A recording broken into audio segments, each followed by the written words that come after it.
송나영의 라디오 오늘.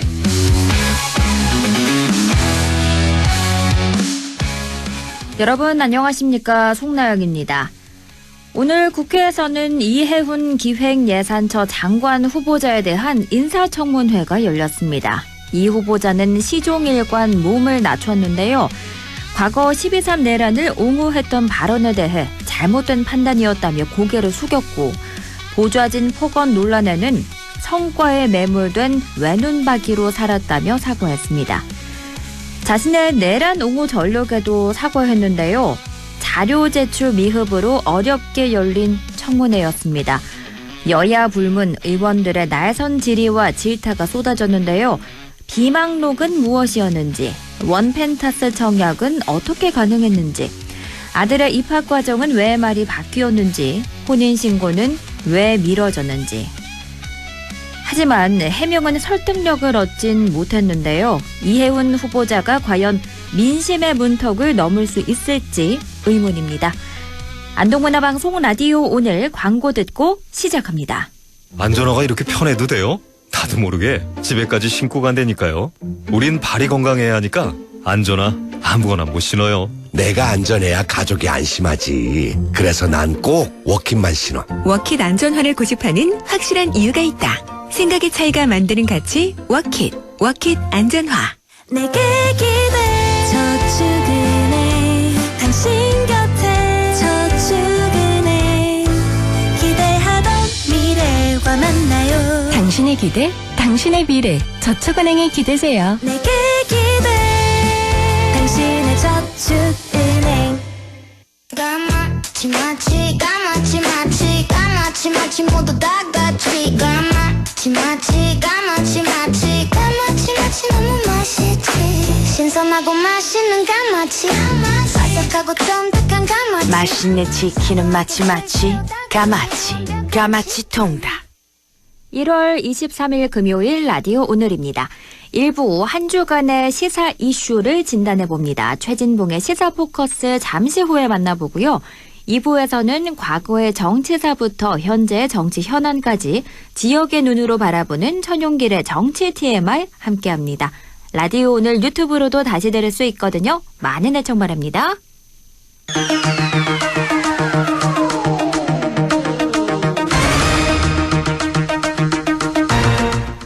최진봉의 시사 포커스 성공회대 최진봉 교수와 함께합니다. 교수님 안녕하십니까?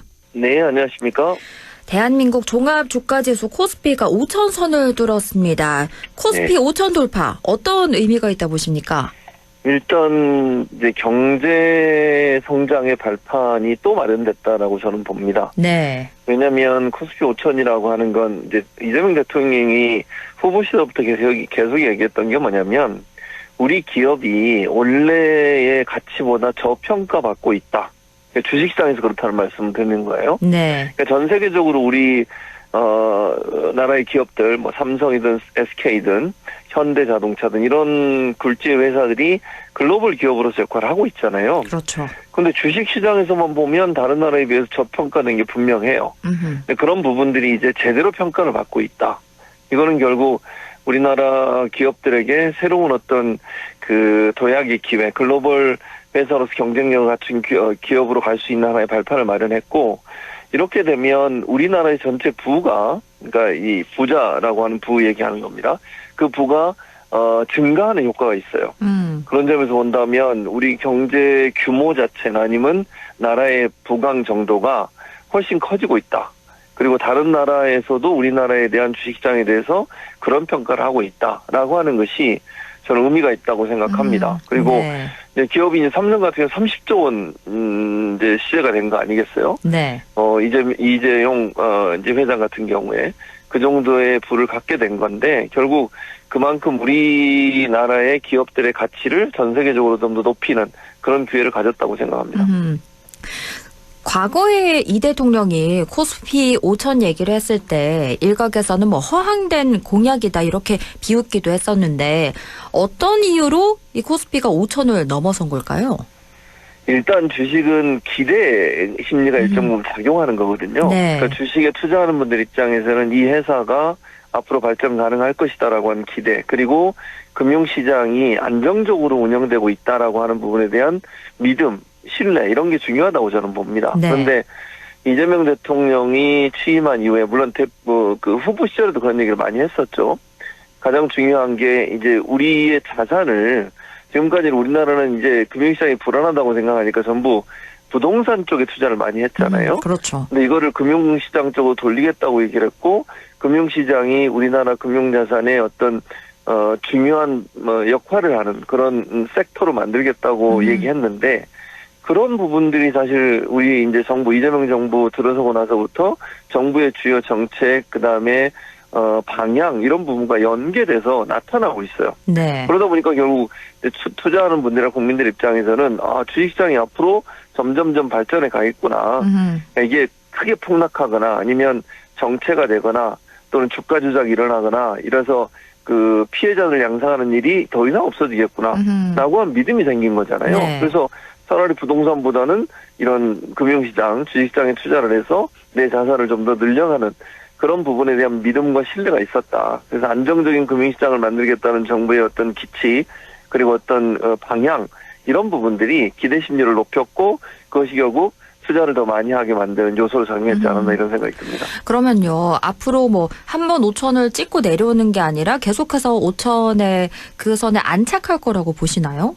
저는 그렇게 봅니다. 그리고 뭐 이런 기대가 어떻게 들리실지 모르겠지만 6천까지도 갈 수 있는 여력이 있다고 생각해요. 그러니까 사실 우리나라 기업이 전 세계적으로 지금 뭐 물론 이런 여러 상황들이 내부적인 조건도 있지만 외부적인 조건도 분명히 있습니다. 예를 들면 네. AI 산업 발전하면서 반도체 시장이 화랑이고 그런 상황에서 외부적인 요인도 작용하고 있는 것도 분명하지만 저는 이재명 정부 동안은 이 금융시장 활성화에 모든 것을 걸 것 같아요. 네. 지금 예를 들면 자본시장법을 여러 번 바꿨잖아요. 그렇죠. 그 자본시장법 바꾸는 것도 글로벌 어떤 그 투자자들에게 우리 시장이 매력 있는 시장이라고 하는 부분을 어필하는 중요한 수단입니다. 근데 이재명 정부는 그걸 계속 추진하겠다고 얘기하고 네. 이제 마지막 자사주 소각 문제, 이 문제만 이제 해결하면 되는데 이것도 금방 해결될 것 같아요. 민주당 주도로. 네. 그렇다고 하면 우리 금융시장이 안정적인 투자처라고 하는 인식이 확산될 겁니다. 네. 그래서 외국에서 투자하는 분들도 훨씬 많이 더 투자를 할 것이고 우리나라의 국민들도 요즘 보면 이렇게 있다가 내가 투자 안 하고 있다가 큰일 날 수 있겠다는 생각을 갖는 분도 많잖아요. 그렇죠. 그렇다고 하면 여력은 아직도 남아있다. 그래서 성장 가능성이 더 있을 걸로 보고 저는 뭐 제 개인적인 생각입니다만 6천까지도 충분히 바라볼 수 있는 그런 상황이라고 생각합니다. 그렇군요. 그나저나 국민의힘 장동혁 대표가 단식을 끝냈는데요. 박근혜 전 대통령이 방문하는 게 출구 전략이었을까요? 그렇게 보여지죠. 지금 결과론적으로 보면. 네. 아니 왜냐면 박근혜 전 대통령이 방문해서 단식을 좀 중단해달라 요청하니까 네 알겠습니다. 그렇게 하겠습니다. 이렇게 된 거 아닙니까? 네. 근데 조금 이거는 정치적으로 보면 이상해요. 제가 이상하다고 표현하는 건 뭐냐면 저는 일단 단식을 중단한 건 너무 잘한 일이라고 생각하고요. 네. 그거는 뭐 저는 환영할 만한 일이라고 생각합니다. 다만 정치인이 단식을 시작할 때는 명분이 있는 거고 또 나올 때도 출구 전략도 명분이 있어야 돼요. 그렇죠. 원래 주장했던 주장은 쌍특검 그거 관철시키려고 한 거 아닙니까? 네. 그런데 지금 뭐 거기에 대해서는 일정 부분 아무런 변화가 없어요. 지금 상황에서 교착 상태 그대로잖아요. 단식을 시작하기 전과 후가 달라진 게 전혀 없잖아요. 그렇죠. 그런데 전직 대통령이 박근혜 전 대통령이 와서 중단해달라고 하니까 그걸 받아가지고 중단을 한다? 이건 약간 외부적으로 볼 때 일반적 관점에서 봤을 때는 명분으로서 약한 부분이 분명히 있어요. 네. 그래서 저는 장동혁 대표가 이런 결정을 한 게 명분상으로는 대단히 좀 미흡하다, 부족하다 이런 생각이 있고요. 다만 네. 아까도 말씀드렸죠. 저는 단식을 중단한 건 잘한 일이다. 그러나 정치적 관점에서 해석해 보면 명분은 약한 그런 중단이 아니었나 이렇게 생각합니다. 단식을 했던 게 말씀해 주셨다시피 통일교 특검 그리고 공천헌금 특검 요구 때문인데 그럼 이런 쌍특검법 투쟁은 이대로 끝난 건가요? 물론 이제 국민의힘에서는 끝나지 않았다고 주장을 하고 있는데요. 네. 제가 볼 때 그렇다고 민주당이 국민의힘 의견을 받아들일 걸 가능성은 저는 거의 없다고 봅니다. 그러니까 왜냐하면 이게 상식적으로 설득력이 떨어지기 때문에 그래요. 그렇죠. 예를 들면 쌍특검 중에 하나가 통일교 특검인데 통일교 특검 관련해서 민주당이 주장하는 건 그럼 신천지 특검도 같이 하자는 거 아닙니까? 네. 그러니까 통일교 특검을 하지 않자는 게 아니에요. 하겠다. 다만 신천지 의혹이 계속 나오고 있잖아요. 요즘 뭐 언론 보도를 보니까 계속 나오고 있더라고요. 이런 상황인데 신천지를 안 하고 통일교만 하자. 이건 말이 안 된다. 그럼 같이 하면 되지 않냐. 네. 이런 얘기예요. 근데 이 부분을 국민의힘이 받아들이지 않는 바람에 지금 통과가 안 되고 있는 거잖아요. 그렇죠. 그러면 민주당이 이제 단식 끝냈으니까 우리가 그럼 받아서 신천지는 빼고 통일교만 하겠다. 이렇게 나갈 가능성은 거의 없다고 저는 봐요. 네. 그리고 현재 국회 다수 의석도 민주당이기 때문에 국민의힘이 원하는 방향으로 뭐 특검법이 진행이 되거나 추진될 가능성은 거의 없다고 저는 보고요. 아마 이제 민주당이 협상을 계속 하겠지만 계속 국민의힘이 반대를 하면 민주당 단독으로 또는 뭐 민주당과 뜻을 함께하는 다른 야당들과 함께 특검법 통과시킬 가능성도 있다고 봅니다. 그리고 한동훈 전 대표의 제명안 재심 신청이 오늘까지인데요. 한 전 네. 대표 문제는 뭐 어떻게 흘러갈까요? 저는 한동훈 전 대표는 재심 신청 안 하겠다고 했으니까 안 할 가능성이 있고요. 네. 지금 장동혁 대표가 일단 이제 몸을 좀 건강을 회복해야 되지 않겠습니까? 네. 그 시간이 지나고 나면 저는 제명 절차에 들어갈 거라고 생각해요. 그렇군요. 그래서 원래 장동혁 대표 생각은 제명을 할 생각이었는데 그러면 재심을 허용하기 처음에는 재심 허용도 안 할 것처럼 얘기하다가 허용하겠다고 입장을 바꿨잖아요. 네. 그거는 아마도 절차적 하자를 없애려고 하는 것 같아요. 만약에 한동훈 대표 측에서 법적으로 문제를 제기하고 가처분 신청을 했을 경우에 이 절차적 하자가 생기면 가처분이 받아들여지는 경우가 많거든요. 네. 법원은 보통 정당이나 국회에서 어떤 결정을 했을 때 결정 내용에 대해서는 판단 안 해요. 다만 절차적 하자가 있을 땐 그걸 문제를 삼거든요. 그래서 장동혁 대표 입장에 재심 제도가 있는데 그걸 허용하지 않았을 때 뭐 그 제명 자체에 대해서 문제를 제기하지는 않지만 법원이 절차적으로 하자가 있다라면서 가처분을 받아들여 줄 수 있는 위험성이 있기 때문에 네. 그 절차를 기다리고 있는 거다. 저는 그렇게 보고 그래서 재심 기간이 끝났는데도 한동훈 전 대표가 재심 신청을 안 했을 경우에는 제명으로 갈 가능성이 있다고 봅니다. 오는 26일 한 전 대표에 대한 의견 어떻게 흘러갈지 함께 지켜보면 좋겠고요. 그럼 민주당으로 가볼게요. 정청래 대표가 조국 혁신당에 합당을 제안했는데요. 그러니까 되게 갑작스러운 제안이었는데 이 합당 제안이 왜 나오게 된 건가요? 아마 이제 조국 대표와 정청래 대표가 얘기를 좀 나눈 것 같아요. 그러니까 이 발표하기 전에. 네. 그래서 어느 정도 공감대가 좀 형성이 된 것 같고 그리고 이제 두 분이 합의한 거는 발표를 한다. 그러니까 합당을 완전히 하겠다는 게 아니라 합당을 제안하는 발표를 하겠다는 것까지 합의가 된 것 같거든요. 네.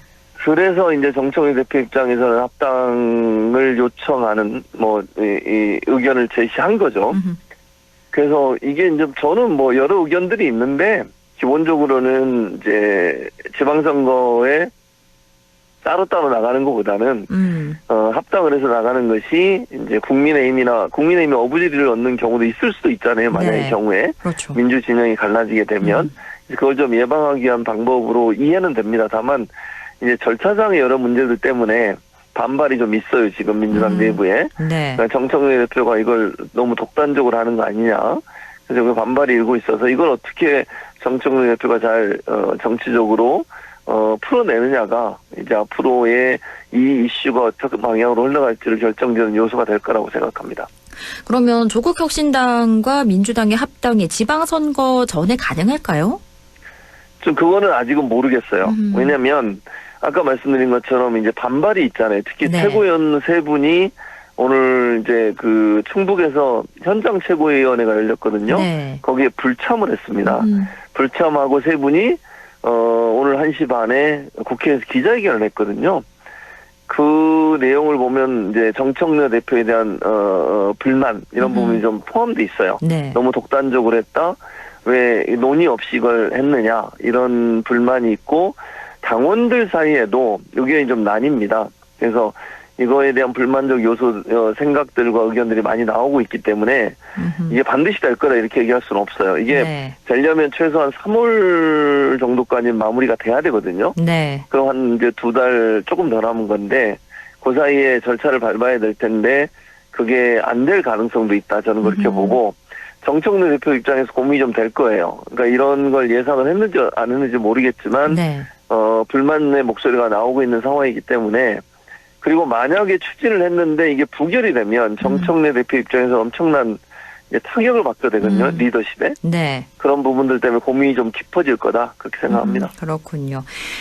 그나저나 지난 수요일에 법원이 한덕수 전 국무총리에게 징역 23년의 중형을 선고했는데요. 이 1심 선고 어떻게 보셨나요? 저는 아주 국민들이 볼 때 납득할 수 있는 내용의 판결이었다. 네. 저는 그렇게 봅니다. 그리고 지금까지 여러 논란들이 많았잖아요. 특히 12.3 비상계엄을 내란이다 아니다. 국민의힘이나 또는 윤석열 전 대통령을 지지하는 사람, 윤 어게인 세력이라고 보통 얘기하죠. 네. 이 사람들 같은 경우는 내란이 아니라고 계속 주장을 해왔거든요. 그렇죠. 아무 일도 일어나지 않는데 무슨 내란이냐. 근데 이번 재판부가 12.3 비상계엄은 내란이다. 그리고 폭력을 행사한 폭동이다. 이렇게 정의를 명확하게 내렸어요. 네. 거기에 대해서는 더 이상 이제 왈가할 수 없게 된 거죠. 그리고 이제 내란 관련해서 주요 임무 종사의 역할이라고 하는 것이 내란을 막을 수 있음에도 불구하고 적극적으로 그런 행동을 하지 않으면 주요 임무 종사자가 되는 거예요. 그게 이제 한덕수 전 총리죠. 네. 이 두 가지를 적용해 보면 사실은 이제 윤석열 전 대통령 지금 재판을 받고 있고 곧 선고가 나지 않습니까? 그렇죠. 2월에. 그 내용이 내란으로 확정되는 순간 두 개의 형밖에 없잖아요. 사형 또는 무기징역. 그렇게 나올 가능성이 있고요. 둘 중에 하나. 네. 물론 사형이 구형이 됐습니다만. 또 하나는 이상민, 박성재 이런 분들 있잖아요. 네. 전 장관들. 이 사람들 같은 경우에 구속이 안 되면서 이상민 장관은 구속이 됐죠. 전 장관은. 박성재 전 장관은 구속이 안 됐잖아요. 두 번이나 구속영장이 다 기각이 됐어요. 그렇죠. 그런 부분에서 안심하고 있다가 이건 이제 큰 문제가 발생한 거죠. 그래서 저는 국민들이 볼 때 그건 분명히 잘못된 행동이라고 생각하는데 법원의 이제 구속영장 판단만 보면 왜 이렇게 나왔을까라는 여러 가지 이제 좀 뭐랄까요 아쉬움이 있었는데 네. 이번 재판부의 판결로 내란이 확실하고 주요 임무 종사라 함은 소극적으로라도 적극적으로 막지 않고 소극적으로라도 협조했다면 그 주요 임무 종사가 된다는 점을 명확하게 했다는 점에서 의미 있는 판결이었다 이렇게 생각합니다. 말씀해 주셨다시피 윤 전 대통령의 내란 관련 재판이 2월 19일에 열리는데요. 지휘현 판사는 어떤 판결을 내릴 거라 보십니까? 사실 이제 사법부가요, 판례라고 보통 그러잖아요. 네. 그러니까 그 전에 있었던 비슷한 사건에 대한 판결 내용을 참고해서 판단을 내립니다. 그리고 그것과 완전히 다르게 판단을 내리는 것은 사법부의 신뢰를 엄청나게 훼손하는 일이에요. 네. 근데 이준관 판사가 이렇게 판단을 내렸는데 그걸 내란이 아니다? 이렇게 얘기하기 쉽지 않다고 봅니다, 저는. 그러니까 직위원 재판부가 어떤 생각을 하는지 제가 알 수는 없지만 네. 이준관 재판부가 판단한 이 판단 내용을 참고할 수밖에 없어요. 저는 그렇게 보고요. 이게 만약 어긋나게 판단이 되면 사법부는 엄청난 비난을 받을 겁니다. 네. 이건 뭐냐 그러면 같은 사안에 대해서 여긴 내란이고 여기는 내란이 아니라고 만약 판단을 한다면요. 뭐 그럴 가능성은 낮다고 보지만 그렇기 때문에 지기현 판사나 지기현 재판부도 영향을 받을 수밖에 없다. 이번 한덕수 전 총리 관련된 이 재판의 결과가 지기현 재판부 그러니까 윤석열 내란 사건 재판부 내란 우두머리 사건 재판부에도 영향을 미쳐서 내란으로 규정하고 엄중한 어떤 선고가 나오지 않을까 그렇게 전망이 됩니다. 그런데요. 지기현 판사가 지난 14일에 선고기일을 고지할 때 윤 전 대통령이 재판에 반드시 나와야 한다 이렇게 강조해서 말했는데 만약 이날 그렇죠. 피고인이 나오지 않으면 어떻게 되는 건가요? 일반적으로는 피고인이 나오지 않으면 연기를 하는 경우가 있어요. 네. 대부분은 그렇습니다. 피고인이 나오지 않으면. 근데 이제 문제는 뭐냐면 그러고 나면 법원 인사가 있어요. 네. 그럼 지기현 판사가 이제 다른 데로 발령이 날 가능성이 높거든요, 지금. 네. 그러면 이제 전략적으로 보면 윤석열 변호인단에서 출석을 안 하는 방식으로 선고를 못하게 만드는 방식이 있을 수 있는데 네.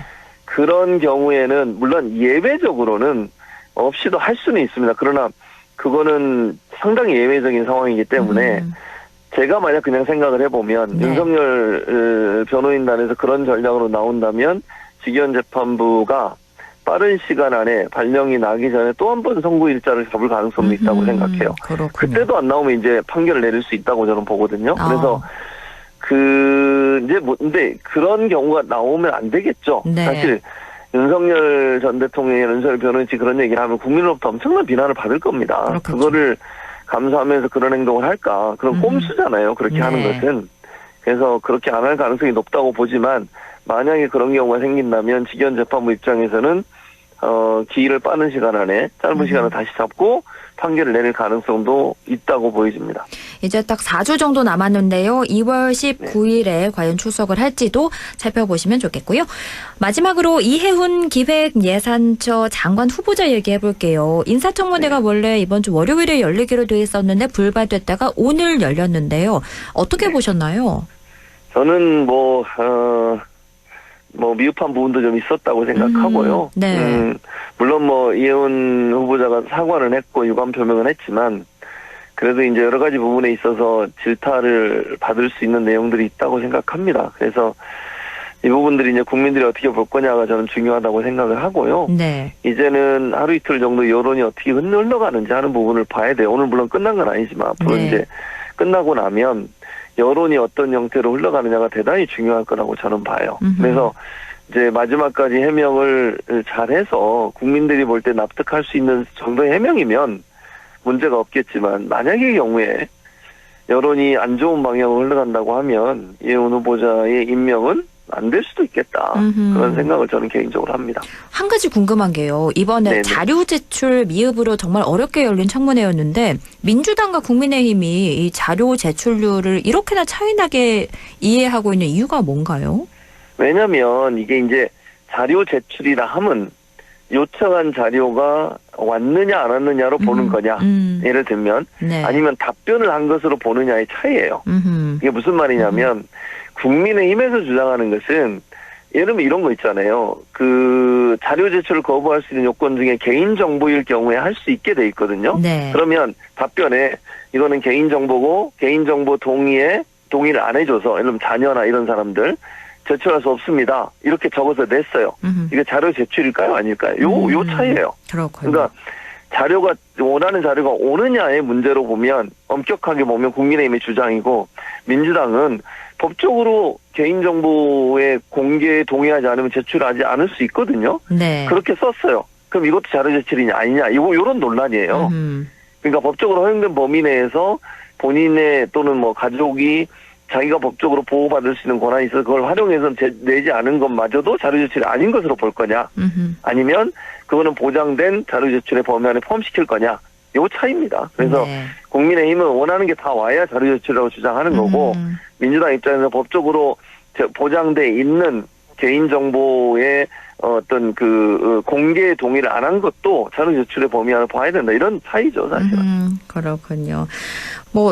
자진 사퇴하는 일은 없을 거라 보시나요? 그럴 가능성이 낮기는 한데요. 만약에 여론이 안 좋으면, 네. 협의를 통해서도 그런 방식을 취할 수 있다고 봅니다. 예를 들면, 청와대나 이런 인사 쪽에서 네. 이해훈 후보자에게 자진 사퇴를 권유할 수도 있어요.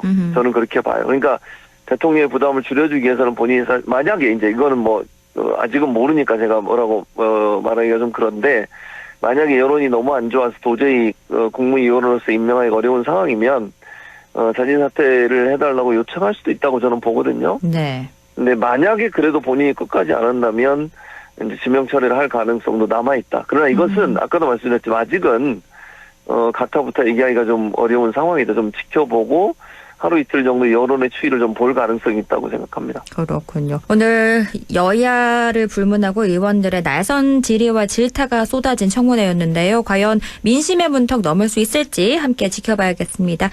지금까지 성공회대 최진봉 교수와 함께했습니다. 고맙습니다. 네, 감사합니다. 라디오 오늘 2부에서 뵙겠습니다.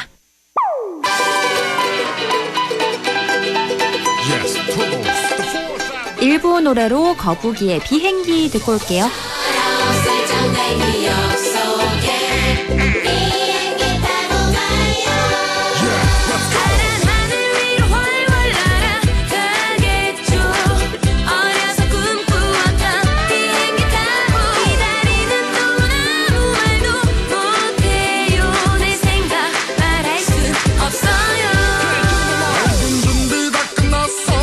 차려입고 나선 바깥 풍경마저 들뜬 기분 내가 왔어 하늘 위로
하늘은 나르는데 아무 걱정 없는데 왠지 초딱선이 없었나 문득 이건 내 모습 초수했다 문득 쳐다보지 말아요 다들 처음 딸 때 이러지 않았나요 딴 데 봐요 신경 쓰지 마요 나 혼자 이러면 난 좋아요 어떤 느낌일까 정말 새들처럼 나는 기분 세상 모든 것이 점처럼 보여지겠지 굉장히 거북이 비행기로 드디어 출발한다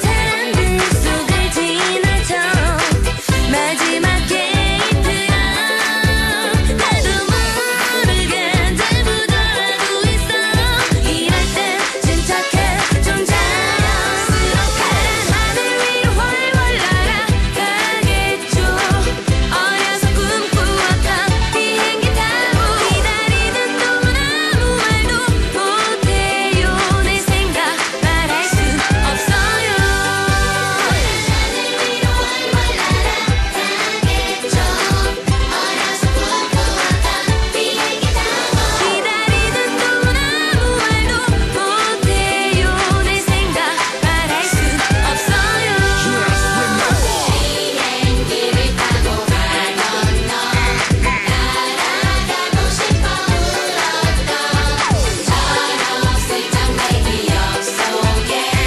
비행기 타고 가요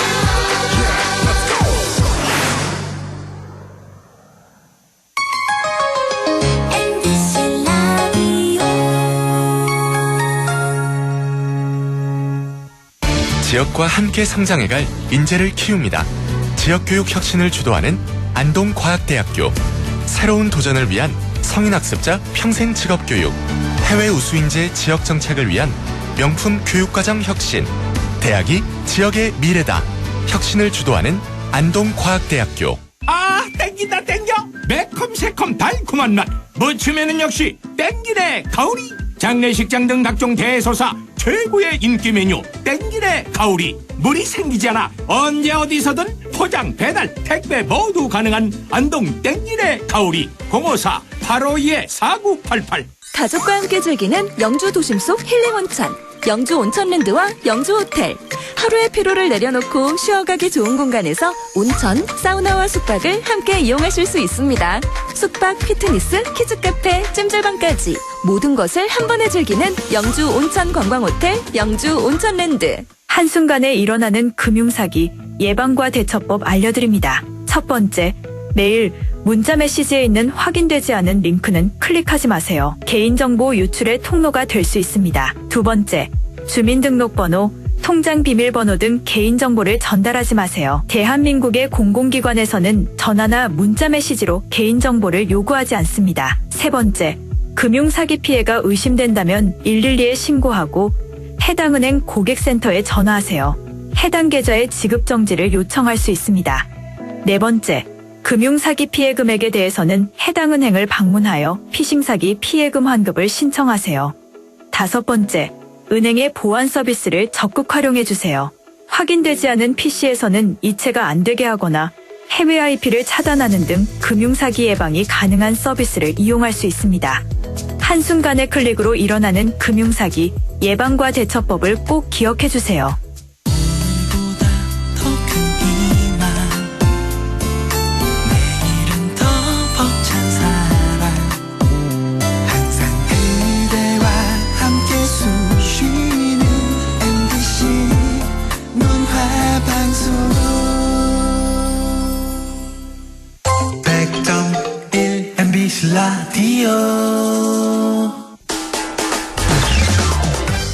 라디오 오늘에서는 청취자 여러분의 참여를 기다리고 있습니다. 우리 지역에서 발생한 사건 사고 소식이나 함께 토론하고 싶은 내용을 안동 MBC 홈페이지 라디오 오늘 게시판에 올려주시기 바랍니다. 전화와 문자 참여도 하실 수 있습니다. 전화는 851국에 7191번, 문자는 샵 0913번으로 보내주시면 됩니다. 문자는 단문 50원, 장문 100원의 정보 이용료가 있습니다. 여러분의 많은 참여 바랍니다.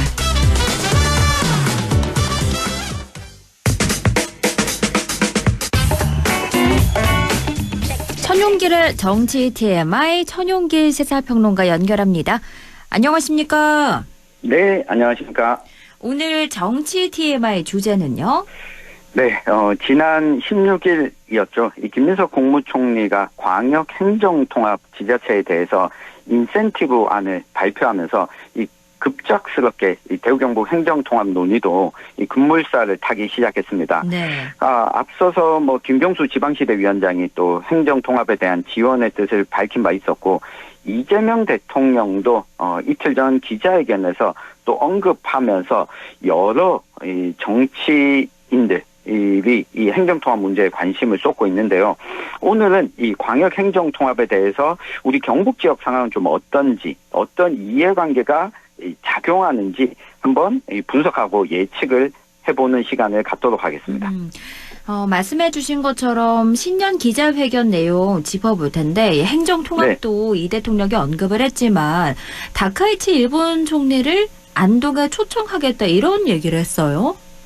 맞습니다. 안동에서는 이 소식에 들썩이기도 했는데 네. 이재명 대통령이 이 신년 기자회견에서 이렇게 이야기했습니다. 한일 모두 지역 균형 발전이 중요한 과제인데 이번에 나라라는 지역에서 정상회담을 하면서 다음에는 가능하면 이 총리의 고향에서 했던 것처럼 저의 고향 경북 안동에서 정상회담을 해보자라고 이 말씀을 드렸는데 이 다카이치 총리도 좋은 의견이라고 하셨다라고 이야기를 했습니다.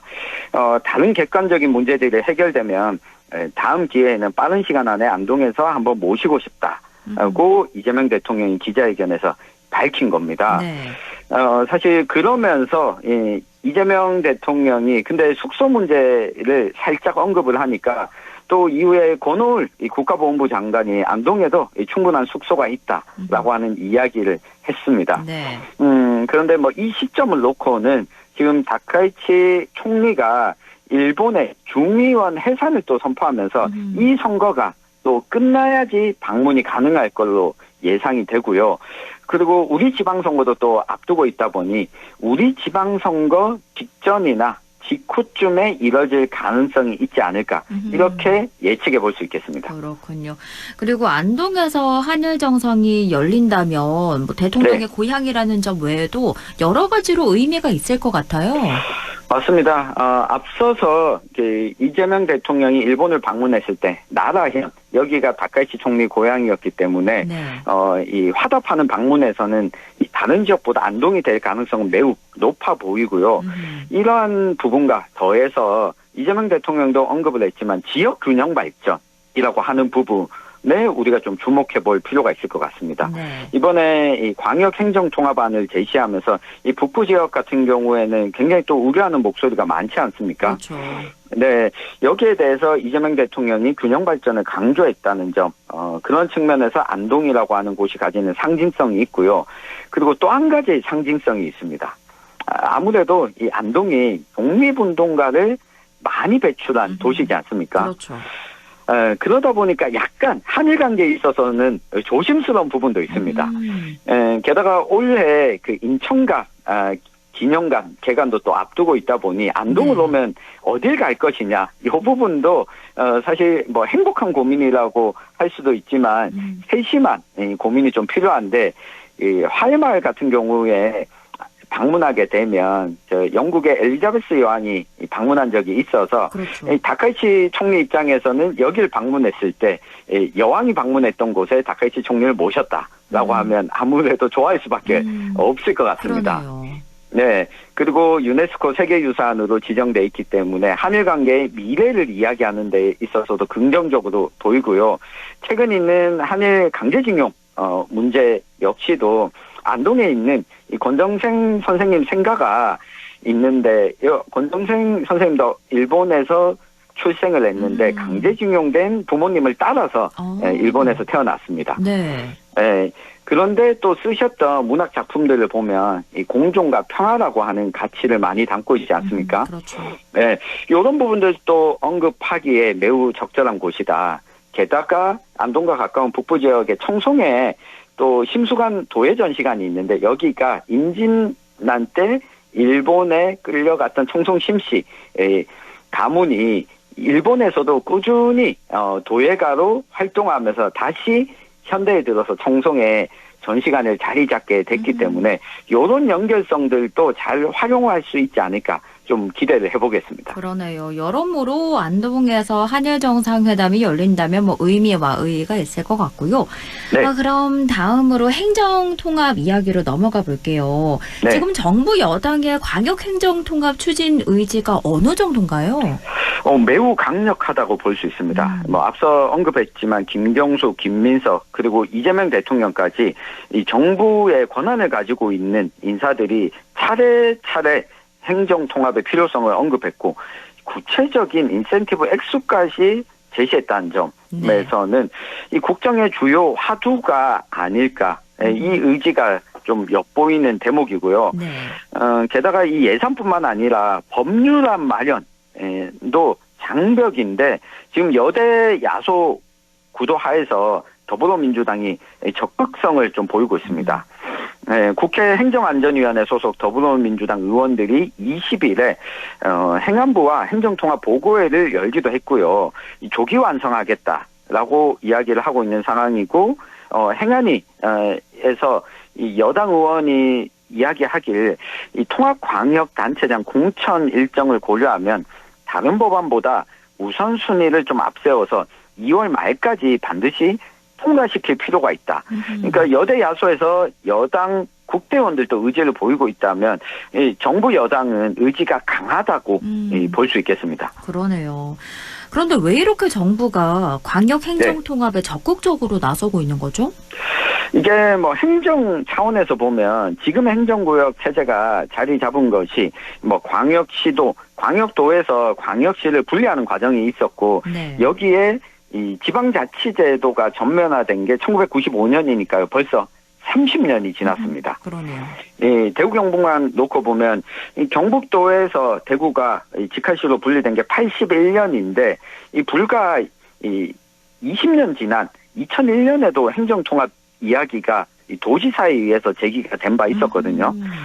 그러니까 행정통합을 추진하자는 의견은 정부 여당이 어디냐에 관계없이 꾸준히 이야기가 나왔고 최근 들어서 수도권과 비수도권 격차가 커지다 보니까 이 문제를 해결하는 해법으로 좀 제시가 되고 있습니다.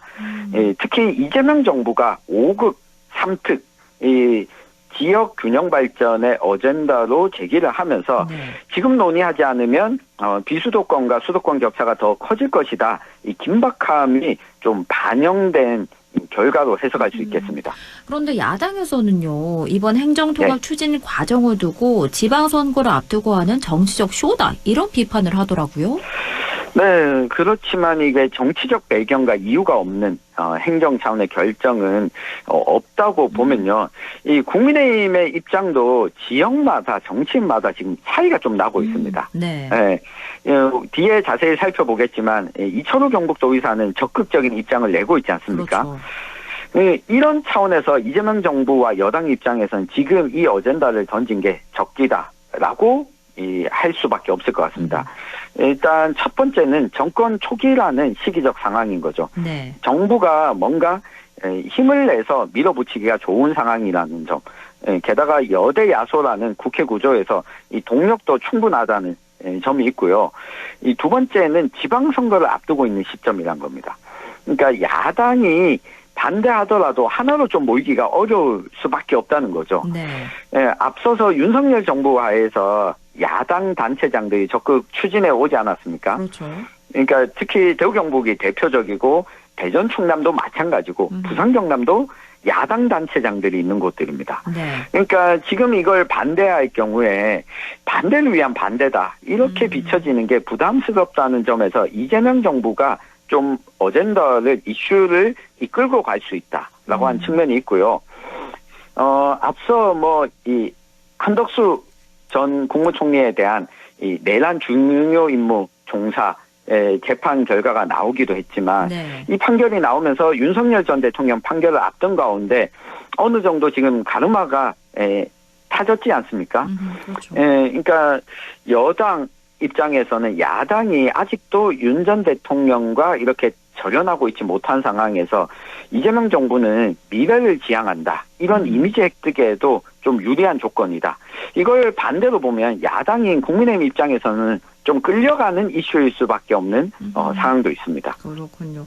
경북은 또 야당 내에서 지금 행정통합에 대한 입장이 좀 엇갈리고 있는 거죠? 맞습니다. 지난 20일에 이철우 경북도지사가 김병기 대구시장 권한대행과 만나서 행정통합의 필요성과 추진 방향에 대해서 확인하는 자리를 가졌는데요. 네. 이게 이철우 도지사가 대구시와 만났는데 여기는 지금 시장이 없습니다. 그렇죠. 사실상 이철우 도지사가 의지를 강하게 드러내지 않으면 추진될 수 없는 자리였다는 겁니다. 네. 그러다 보니 올해 도지사 선거에 도전장을 내민 야당 국민의힘 정치인들은 반대로 또 부정적인 입장을 곧장 발표하고 있습니다. 김재원 국민의힘 최고위원, 최경환 전 부총리, 이강덕 포항시장 모두 좀 비판적인 입장을 내고 있는 상황인데 일단 선거구도 하에서도 이철우 도지사는 이 대구 경북 행정통합을 적극적으로 추진하는 방향으로 갈 수밖에 없어 보입니다. 경북 지역 민주당은 어떤 입장인가요?